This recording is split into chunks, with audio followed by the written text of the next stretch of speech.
Each year at this time, Mother's Day weekend, Pennsylvanians for Human Life have what is each year their biggest fundraising event, selling single-stem carnations at local churches for Mother's Day weekend.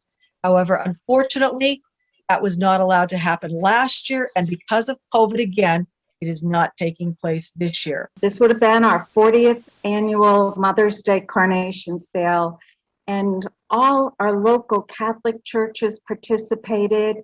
Faith Assembly of God, Grace Baptist Church, and I'm going to do a shout out to Grace Baptist because do you know, last year they sent their usual amount of money and contributed to the Voice of John and to Pennsylvanians for Human Life. That's our Baptist church up there in the Heights.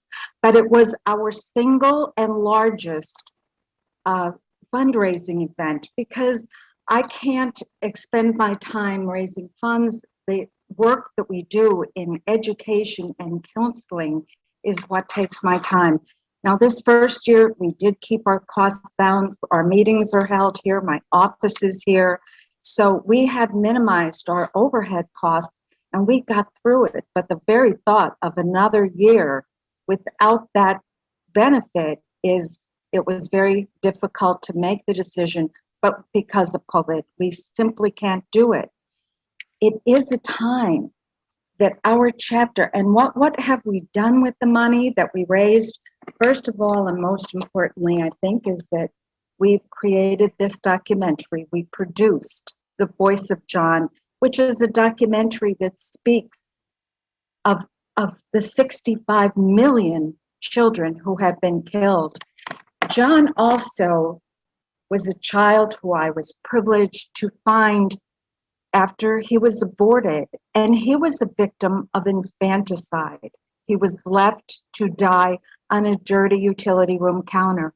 Our chapter speaks in defense of the unborn, but we have expanded our message. We just recently, and again, something else that our local chapter supports is I run a weekly radio broadcast through JMJ Catholic Radio. It's called The Voice of John, and it embraces the womb to tomb ethic.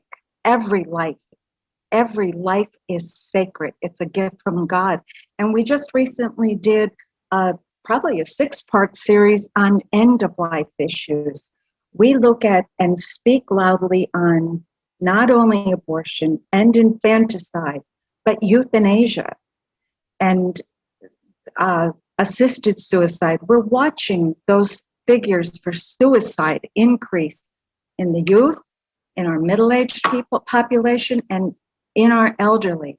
End-of-life issues is more and more important. So the work of our chapter, our future, is to become a little more tech-savvy so that we can do broadcasts, podcasts on the Voice of John website. Please make your tax-deductible donation to Pennsylvanians for Human Life. You can mail it to PHL, Marianne Lawhon, 103 Johns Jog in Drums, Pennsylvania, 18222. We ask you to stand with us. Our efforts have got to increase and move forward. Today's news feature is brought to you by the Residence Inn by Marriott and Humboldt Station. Are you traveling with a four-legged friend? Call the Residence Inn at 570-455-9555.